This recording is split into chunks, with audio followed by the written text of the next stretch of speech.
Welcome back to the next part, part 26. We're still in the cards costing 5, and we're reaching now the top cards of this list. Rank 30, Knights. The Knights have lost 6 ranks and 5 percentage points.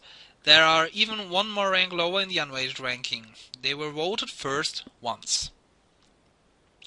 Yeah, I think it's right that they lost 6 ranks, because I think they're maybe one of the most overrated cards, costing 5 from the last year, because to me they're never really, no, not never, but they're rarely really good, because um, when they're good, they're amazing. Of course, you have to go for it, especially if you have a thin deck and you're basically guaranteed to hit something.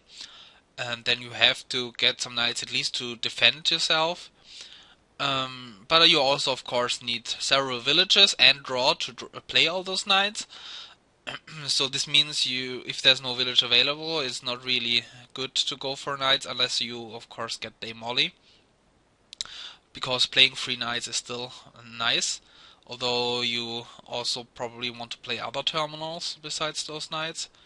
So yeah, but I saw several times people going for knights when they weren't really great, because you can't really get rid of your starting coppers, or something. There were no deck inspection to really target stuff you want to trash.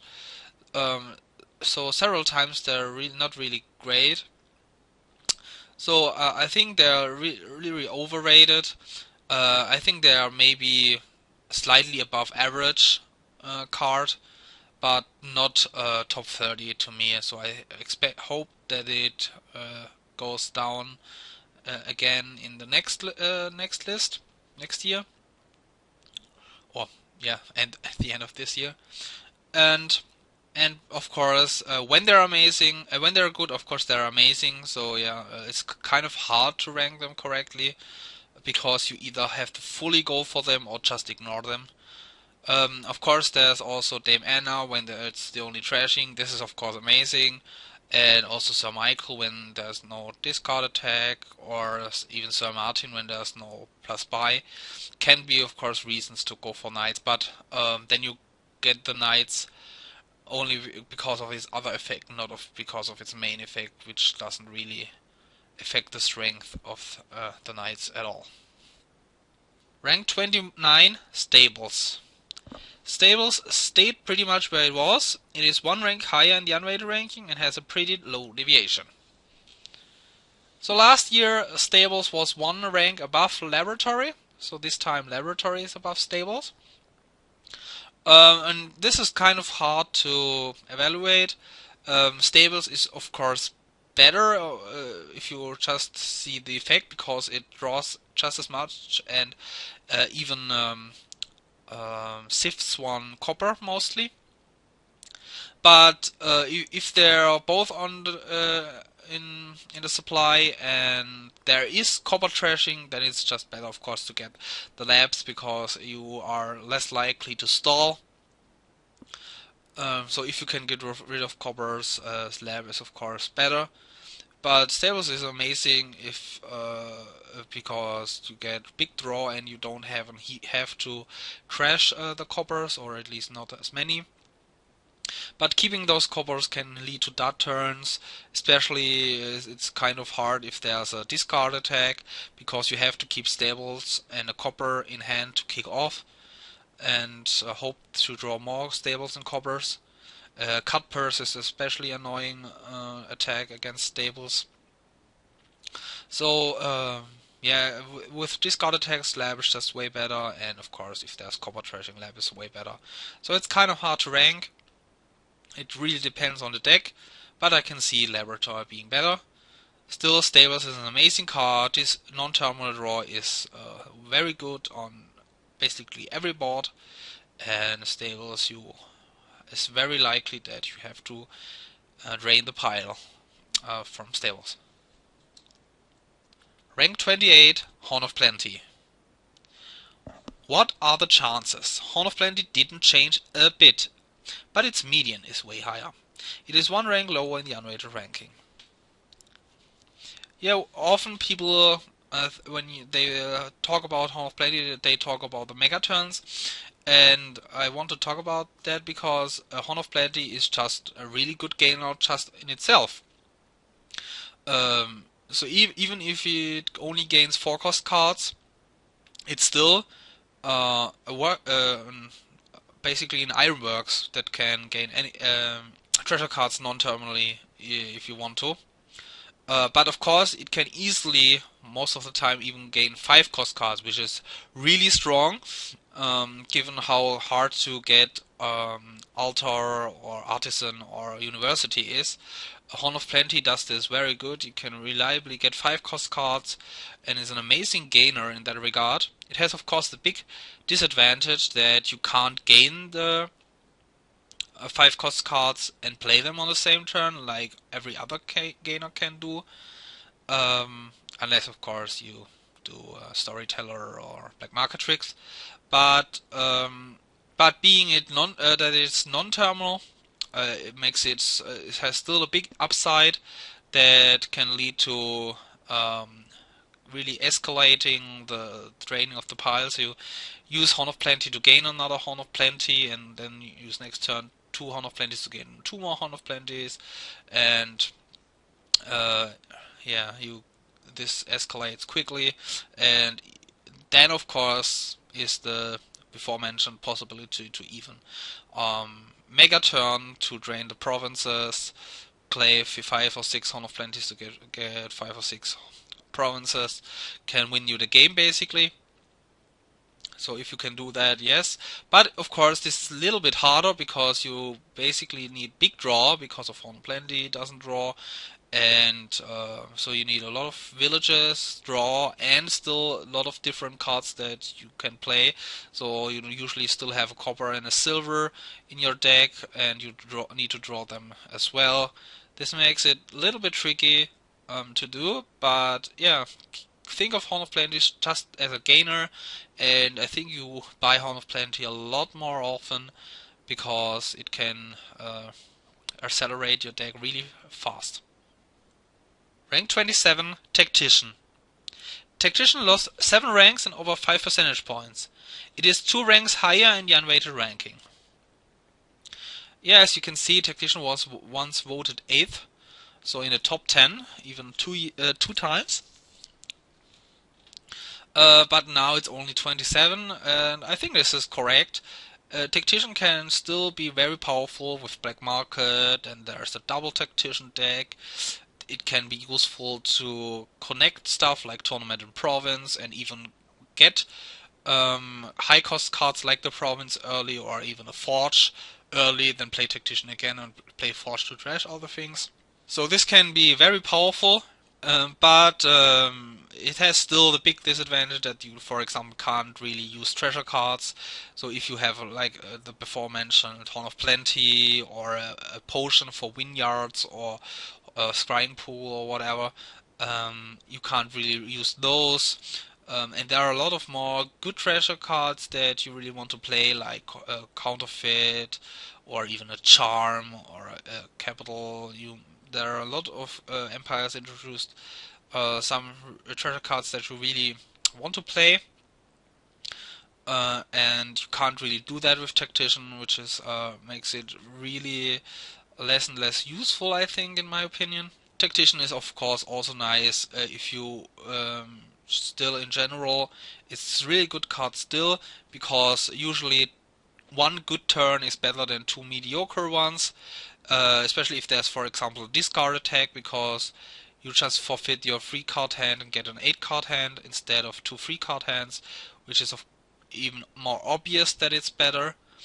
And yeah, so Tactician still has its very useful uses, but it's unless of course there's a double Tactician or a Black Market deck possible, it's never really that amazing. Rank 26, Haunted Woods.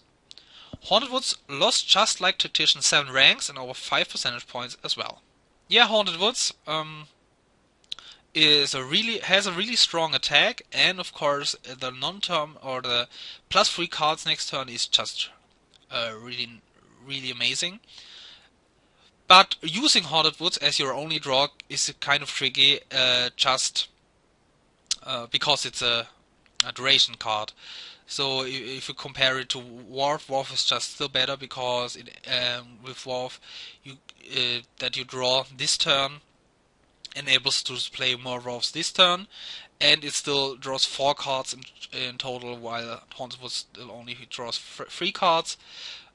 So playing a lot of Haunted Woods is kind of tricky. You also need a lot of Haunted Woods to be able to draw your deck, because yeah, it's a duration card, and you need basically 2 Haunted Woods to draw 3 cards each turn, which doesn't really sound great. But the really star is, of course, that the attack. So Haunted Woods can basically act like a possession or an outpost, give you an extra turn, because if you play Haunted Woods and your opponent draws his deck basically, but he's starting 3 estates and maybe a province in hand, he basically has a dud turn next turn, because he has to put 4 bad cards on top. If there are even ruins or curses, that makes it even more brutal. And he even has to think about forfeiting his turn to be able to kick off next turn. But then you might play your other Haunted Woods. So Haunted Woods is the best, I think, in those decks where you have other draw still, and just get 2 Haunted Woods to play 1 each turn to at least get the attack on your opponent, which can be really powerful. Of course, depending on the board, maybe it even helps your opponent, because he can put a spare terminal or even a spare village back on top of his deck. So it really depends on the board, but most of the time Haunted Woods can be just very powerful. If your opponent ignores Haunted Woods and builds the engine anyway, he can he might be stalling as soon as he gets a couple of provinces, and then you can just then you're just able to catch up, just because you got 2 Haunted Woods to play 1 each turn. Rank 25, Crown. Crown is the second best Empires card. It is 3 ranks higher in the unweighted ranking. So yeah, Crown, several people said, why is it so high? It's just a throne room for 5 that can throne treasure cards occasionally. But its throne room is a very powerful card that I would often pay 5 for. And being able to buy Crown earlier is really powerful, because I think the trend already goes that in that direction, that you get throne room earlier than people used to. I think a couple of years back it was rarely that throne room was bought like before turn 8 or something. But usually, I've seen several games where people bought throne room turn 5, when you only had like 2 terminals in your deck. So this means that Crown is of course even more amazing, because you can get it early if you have a counterfeit or other treasure card that is very important, like a Horn of Plenty. You can get Crown early instead of that second copy of the treasure card, and depending on what you draw, you're just really flexible. You can either copy your action card, or if you draw a Crown at the end of the turn, just copy your counterfeit or Horn of Plenty or something, and get the big benefit still, which makes it really good. Crown Capital is of course really good, and yeah, there are of course other stuff you can do with Crown. So I think it's right that Crown is high in the 5-cost list, but I think it's also right that it's below Royal Carriage, the other 5-cost throne room variant, because yeah, we'll talk about Royal Carriage later, but Royal Carriage I think is just more powerful in a lot of ways. Rank 24, Wild Hunt. Wild Hunt is the best Empires card in this list, but it was close as it was voted only 0.08 percentage points better than Crown. It is 3 ranks lower in the unweighted ranking. Yeah, and I agree, Wild Hunt is one of the best Empires cards for 5 this year, because losing, for example, the Wild Hunt split 7-3, even if you don't really need that many Wild Hunts to draw your deck, is just really game winning, because your opponent can't use his wild hunts to gain the point, because he needs his 3 wild hunts to draw his deck. Which means you can play your 6 wild hunts and use the 7th wild hunt, because you should draw your deck at that point to just get those 9 points, which is just amazing. You can then just continue to build your deck and can do this like 8 turns in a row, unless your opponent denies those estates, but that's hurting him as well. So yeah, Wild Hunt not only winning the split is important, it alone shows that Wild Hunt is a very powerful card when winning the split is important, but also being able to continue building your deck while gaining a lot of points makes Wild Hunt just a really strong card, the best +3 card for 5 that is not an attack. Yeah, so Wild Hunt is very powerful. I still have to play a lot more with Wild Hunt, but those games I played showed that already, and I think a lot of you seem to agree. Rank 23, Laboratory. Laboratory is 4 ranks better than last year and 2 ranks higher in the unrated ranking. Yeah, I talked already about the comparison to stables. Laboratory, I think, can be considered better because he doesn't lead the coppers in your deck. And let's talk now more about the importance of non-terminal draw. I think it's very rare that you don't want non-terminal draw in your deck. Many boards, getting a lab or winning the lab split is just very important to do. If we now compare it to Hunting Party, of course Hunting Party is better because it's more useful in many more occasions. Because Hunting Party can be used also just to add in a few to draw your key cards more often, while Laboratory just is useful to increase your hand size. But Laboratory can even be stronger than Hunting Party, because if you have Trash Down, guaranteeing drawing 2 cards is just more important, because you draw your key cards anyway, and you rather want to guarantee to draw 2 cards than just drawing 1 card. So Laboratory is of course a very powerful card.